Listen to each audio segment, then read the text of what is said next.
যারা নেতাজি সুভাষ ওপেন ইউনিভার্সিটিতে ভর্তি হয়, সেটা হতে পারে পিজি কোর্সে কিংবা ইউজি কোর্সে কিংবা যারা বিটিভি কোর্সে পড়ছে, সবারই কাছে কিন্তু একটা কমন কোশ্চেন থাকে যে এই নেতাজি সুভাষ ওপেন ইউনিভার্সিটিতে কতটা কি পড়তে হয়, কতটা পড়ে আমি ভালো পাস করতে পারবো, কিংবা সব থেকে জিজ্ঞাসা যে কোশ্চেনটা থাকে তা হচ্ছে এই নেতাজি সুভাষ ওপেন ইউনিভার্সিটিতে যে অফলাইন পরীক্ষা হয়, যে অফলাইন পরীক্ষার গাঢ় কেমন থাকে। ধরুন আজকের ভিডিওতে জানার চেষ্টা করি যে এই নেতাজি সুভাষ ওপেন ইউনিভার্সিটির যে সমস্ত পরীক্ষার সেন্টারগুলো আছে কিংবা পরীক্ষায় যে সমস্ত প্রসেসগুলো রয়েছে, এই প্রসেসগুলোর ক্ষেত্রে কতটা কি পড়তে হয়, কতটা কোশ্চেনে অ্যান্সার লিখলে বা কি ধরনের অ্যান্সার লিখলে ভালো নম্বর পাওয়া যায়, কিংবা পরীক্ষার সেন্টারে স্ট্রিক্ট গার্ড দেয় না লাইট গার্ড দেয়।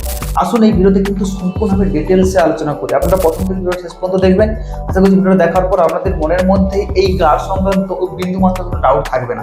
দেখুন, প্রথমে আমি বলে দিই যে নেতাজি সুভাষ ওপেন ইউনিভার্সিটি কিন্তু সম্পূর্ণভাবে একটি ওপেন ইউনিভার্সিটি। এইখানে প্রত্যেক বছর লাখ লাখ স্টুডেন্ট ভর্তি হয় শুধুমাত্র এই পারপাসে যে তারা কম পড়ে ম্যাক্সিমাম বেনিফিটটা নেবে। যেটা আমি সবসময় বলি, নেতাজি সুভাষ ওপেন ইউনিভার্সিটির একটা মিনিমাম রিকোয়ারমেন্ট রয়েছে। যে মিনিমাম রিকোয়ারমেন্ট হচ্ছে যে যে যে সমস্ত কোশ্চেন পড়বে সেই কোশ্চেনের অ্যান্সারটা প্রপারলি না লিখে কোশ্চেন রিলেটেড অ্যান্সার লিখে। আবার ভালো করে শুনে নিন, ইউনিভার্সিটি সবসময় ডিমান্ড করে যে পুরোপুরি ডিটো অ্যান্সার লিখতে না, পুরোপুরিভাবে যেমন আমাদের রেগুলার ইউনিভার্সিটি হয়, রেগুলার ইউনিভার্সিটির মতো ডিটো অ্যান্সার লিখে সে পরিষ্কারভাবে অ্যান্সার লিখবে এমন নয়। সেটা তারা ডিমান্ড করে এটাই যে কোশ্চেন রিলেটেড যেন অ্যান্সার লিখে, কোশ্চেনটাকে মিনিমাম টাচ করে এবং কোশ্চেনটা যেটা বলতে চেয়েছে বা যেই পারপাসে বলা হয়েছে সেই রিলেটেড জন্য স্টুডেন্টস অ্যান্সার লিখে। সেটা 2 পাতা হতে পারে, 1 পাতা হতে পারে কিংবা হাফ পাতা হতে পারে। তাহলে কিন্তু মিনিমাম থেকে ম্যাক্সিমাম নম্বর আপনি পেতে পারেন। এইখানে বলে রাখি যে ইউনিভার্সিটি যে সমস্ত কোশ্চেন সেট করে, এই কোশ্চেন যে সমস্ত থাকে, যে কোশ্চেনগুলো থাকে সেগুলো কিন্তু ইজিলি ভাবে স্টুডেন্টসরা পড়তে পারে। অর্থাৎ এমন কিছু বোমবাস্টিং কোশ্চেন কিন্তু আপনাকে তুলে ধরবে না যেগুলো আপনি ইজিলি ভাবে ট্যাকেল করতে পারবেন না, আপনার মাথার উপর দিয়ে উড়ে যাবে। এমন ভাবে কোশ্চেন করে যাতে সমস্ত ইজ এন্ড এভরি স্টুডেন্টস কিন্তু অ্যাটেম্প করতে পারে। এর কারণটা হচ্ছে যে ইউনিভার্সিটি এই বিষয়টা তাদের মাথায় রাখে যে এইখানে ওপেনে ভর্তি হয়েছে, এই কারণটাকে বিশেষ কারণের জন্য যারা হচ্ছে প্রফেশনাল লাইফ এবং স্টুডেন্ট লাইফটাকে প্যারালাল ভাবে কিন্তু চালিয়ে যেতে পারে। এই জন্য তারা এই জিনিসটা বা এই রিকোয়ারমেন্টটাই কিন্তু ফুলফিল করার চেষ্টা করে স্টুডেন্টসের। আপনারা বুঝে নিয়েছেন যে কোশ্চেন প্যাটার্ন কিংবা কোশ্চেন সেটার যারা থাকে, কোশ্চেন সেট এবং কোশ্চেনের যে অ্যান্সার গুলো বা কোশ্চেন গুলো যেগুলো করে সেগুলো কিন্তু মিনিমাম রিকোয়ারমেন্ট অনুসারে করে।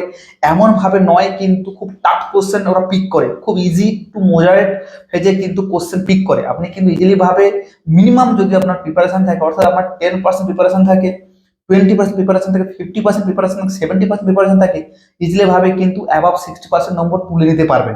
কিন্তু এর জন্য দরকার কিছুটা হলো মেরিট বেসড নলেজ। আমি বলছি মেরিট বেসড নলেজটা কি, আপনাদের মধ্যে প্রশ্ন।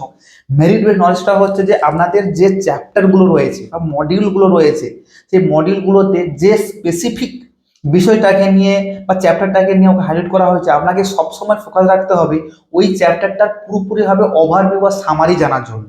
তাহলে যদি আপনি সামারি জেনে রাখেন ওই টপিক থেকে বা ওই মডিউল থেকে বা ওই চ্যাপ্টার থেকে যে কোনো কোশ্চেন এলে ইজিলি ভাবে কিন্তু ট্যাকেল করতে পারেন। এইরকম কনসেপ্ট নিয়ে পড়তে হবে। এমন নয় যে রেগুলার ইউনিভার্সিটির মতো আপনাকে দিন রাত করে 10 ঘন্টা 12 ঘন্টা 14 ঘন্টা পড়তে হবে। এখানে বলতে চাইছি আপনি 1 ঘন্টা পড়ুন, ডেডিকেটেডলি পড়ুন এবং আপনার মধ্যে একটা নলেজ বেস তৈরি হোক। সেই নলেজ বেস থেকে আপনার যে কোনো কোশ্চেন লাগুক বা না লাগুক, ইজিলি ভাবে কিন্তু আপনার মধ্যে যে নলেজ বুস্ট হয়েছে বা কিছু কনসেপ্ট তৈরি হয়েছে, এই কনসেপ্ট থেকে ইজিলি ভাবে যে কোনো কোশ্চেন অ্যাটেম্প করে আসবেন। এবং আমি সবসময় স্টুডেন্টদের এই কথাটা বলি, যে সমস্ত কোশ্চেন আপনার জানা ডেফিনেটলি সেগুলোকে আপনি অ্যাটেম্প করবেন, তো যে সমস্ত কোশ্চেন আপনার জানা নয় সেগুলোকে অ্যাটেম্প করবেন। এটা নয় যে আগডুম বাগডুম আপনি অ্যান্সার লিখে চলে এলেন, যেখানে কোশ্চেন একটা জিনিস চেয়েছে, ডিমান্ড করেছে, আপনি তার উল্টো জিনিসটা দিয়ে চলে এলেন, তাহলে কিন্তু কোনো নম্বর পাবেন না।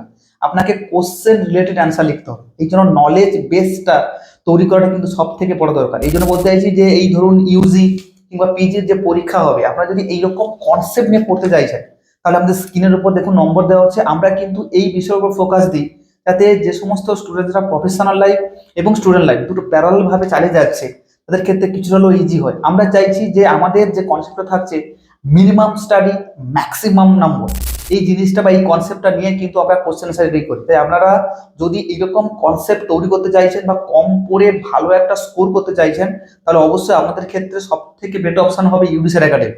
আপনার স্ক্রিনের উপর নম্বরটা যোগাযোগ করুন, যোগাযোগ করে আমাদের কল করুন, ইনকোয়ারিগুলো আপনাদের যে ইনকোয়ারি থাকবে সেগুলোকে আপনি শর্ট আউট করে নিন।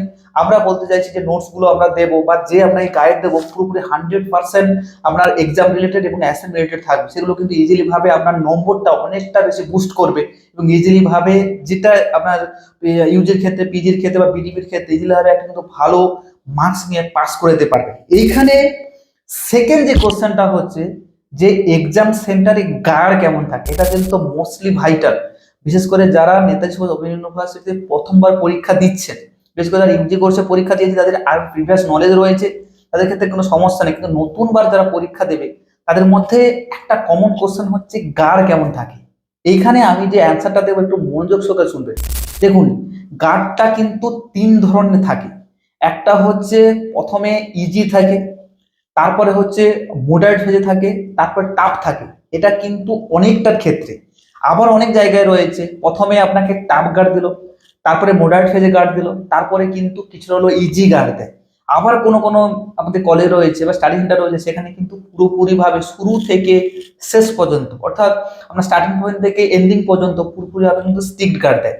এটা নির্ভর করে কলেজ বেস, অর্থাৎ যেখানে আপনার মানে আমাদের পরীক্ষার সেন্টার পড়বে সেই সেন্টারে কিরকম ভাবে স্টুডেন্টসরা আপনার সঙ্গে বা টিচাররা কিভাবে বিহেভ করছে। এটা আমি আপনাকে প্র্যাকটিক্যাল উদাহরণ দিয়ে বলাচ্ছি। যেমন ভাবে ইউজির ক্ষেত্রে কিছুদিন আগে পরীক্ষা হয়ে গেল, আমি প্রিভিয়াস কথা বলি যে ইউজির ক্ষেত্রে পরীক্ষা হয়ে গেছিল।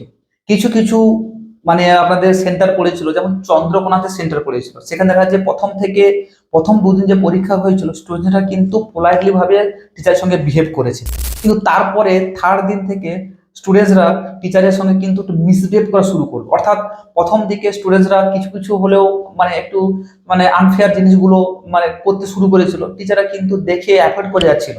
এবং তার পাশাপাশি কোশ্চেনটা যারা জানছে না তারা কিন্তু ইজিলি ভাবে অনেক কাছ থেকে হেল্প নেওয়ার চেষ্টা করছে, সেটাও কিন্তু টিচাররা কিন্তু মেনে নিচ্ছে।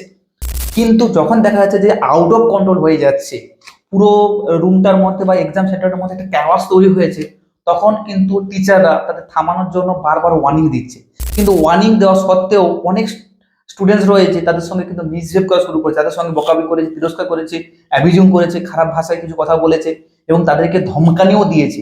এই জন্য পুরোপুরিভাবে তারা বাড়িতে মানে ওই যে কলেজের যে ম্যানেজমেন্টের দায়িত্ব রয়েছে তাদের সঙ্গে আলোচনা করে তারপর থেকে পুরোপুরিভাবে স্ট্রিক্টলি গার্ড শুরু করেছে, খাতা তুলে নেওয়া শুরু করেছে। এবং যেটা ছিল প্রথমে টাফ ছিল, কিছুটা টাফ ছিল, তারপরে মডারেট হয়েছিল, তারপরে ইজি ছিল। তো সেখান দেখা যাচ্ছে থার্ড ফোর্থ দিন থেকে পুরোপুরিভাবে কিন্তু টাফ গার্ড শুরু করেছে। তাহলে এর মূল রেজাল্টটা হচ্ছে স্টুডেন্টসের মিসবিহেভ উপর। আরো একটা ব্যাপার বলে দিই, অনেক অনেক আপনাদের এক্সাম সেন্টার থাকে, সেখানে কিন্তু পুরোপুরিভাবে টিচারদের ইনস্ট্রাকশন দেওয়া থাকে যে ধরুন আপনার এই পূর্ব মেদিনীপুরের যে সমস্ত কলেজ রয়েছে, পশ্চিম মেদিনীপুরের যে সমস্ত কলেজ রয়েছে, বা যে সমস্ত কলেজগুলো রয়েছে, তাহলে দেখবেন প্রত্যেকটা কলেজের একে অপরের সঙ্গে কিন্তু লিঙ্ক থাকে। তার পাশাপাশি ইউনিভার্সিটির কিন্তু একটা পার্টিকুলার ইনস্ট্রাকশন থাকে প্রত্যেকটা কলেজকে, অর্থাৎ এখানে আপনাদের সেন্টার পড়বে তারা কিরকম গার্ড দেবে, তারা কি মোডারেট ফেজে দেবে, ইজি ভাবে দেবে না টাফ ভাবে দেবে। এইরকম ইনস্ট্রাকশন যদি আপনাদের দিয়ে থাকে, অর্থাৎ আমি যদি 2 বছর আগে পিছিয়ে যাই, তাহলে কিন্তু পরীক্ষার যে গার্ডটা ছিল পুরোপুরি ভাবে কিন্তু ইজি টু মোডারেট ফেজে ছিল।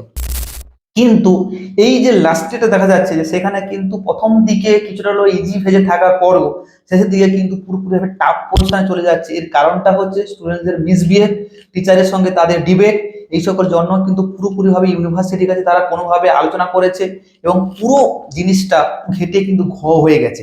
এই জন্য যারা এইরকম চিন্তাভাবনা করে মানে চিন্তাভাবনা করেছেন যে আমি টোটালি ভাবে তো পড়ছি না, আমার তো প্রিপারেশন নেই, গাঢ় প্রচুর থাকে, তাহলে আমি পড়বো কিভাবে। আরো অনেকে চিন্তা ভাবনা থাকে যে নেতাজি ওপেন ইউনিভার্সিটি অনেকে কোশ্চেন করে যে আমি তো শুনেছিলাম যে গাঢ় প্রচুর সহজে দেখে দেখে লেখার মানে সিস্টেম আছে। এখানে বলে রাখি সেই সমস্ত কনসেপ্টগুলো কিন্তু এখনকার দিনে ইনভ্যালিড হয়ে গেছে। কিন্তু আপনি যদি 2-3 বছর আগে যদি ভর্তি হতেন তাহলে কিন্তু এই কনসেপ্টটা কিছুটা হলেও রেজাল্টে আপনি দেখতে পেতেন, কিন্তু এখন সেই সমস্ত রেজাল্ট কিন্তু আপনি দেখতে পাবেন না। এর কারণ হচ্ছে আমি যেটা বললাম, যে কারণগুলো আপনি ফেস করলেন বা যে কারণগুলো হচ্ছে আপনি পরিষ্কার বুঝতে পারছেন। এটা বলতে চাইছি যে কিছু কিছু জায়গায় অবশ্যই স্টুডেন্টসদের কিছুটা হলেও অ্যাডভান্টেজ দেবে, সেই অ্যাডভান্টেজগুলো কিন্তু একটা মিনিমাম লেভেল পর্যন্ত নিতে হবে। আপনারা এমন ভাবে নয় যে পুরোপুরি না পড়ে গিয়ে পুরোপুরিভাবে দেখে লেখার বা কেউ টুকলি করে নিয়ে গিয়ে পাস করবেন এমন টেন্ডেন্সি নিয়ে যাবেন না। আপনারা মিনিমাম পড়বেন কিন্তু ম্যাক্সিমাম বেনিফিটটা পেতে পারবেন। তার পাশাপাশি এক্সামের সময় কিন্তু অবশ্যই হেল্প পাবেন। যেটা নির্ভর করে সম্পূর্ণ আপনাদের বিহেভিয়ারের উপর। যেন বলতে চাইছি, যেখানে আপনার সেন্টার পড়ুক না কেন, টিচারকে সম্মান দেবেন।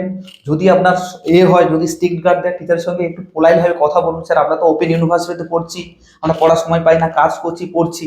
তাহলে টিচাররাও জানে যে এরা কিন্তু কাজের সঙ্গে সঙ্গে এইভাবে পড়ছি। তাহলে এই জন্য তারা কিন্তু কিছুটা হলেও আপনাদের প্রতি সিম্প্যাথি দেখাবে। তা না করে আপনি যদি টিচারের সঙ্গে যদি মিসবিহেভ করেন, ডিবেট করা শুরু করেন, তাহলে কিন্তু উল্টো জিনিস হয়ে যেতে পারে। যেন বলতে চাইছি যে অবশ্যই আপনারা অ্যাডভান্টেজ পাবেন, কিন্তু অ্যাডভান্টেজটা কতটা পাবেন সম্পূর্ণ নির্ভর করবে আপনাদের বিহেভিয়ারের উপর।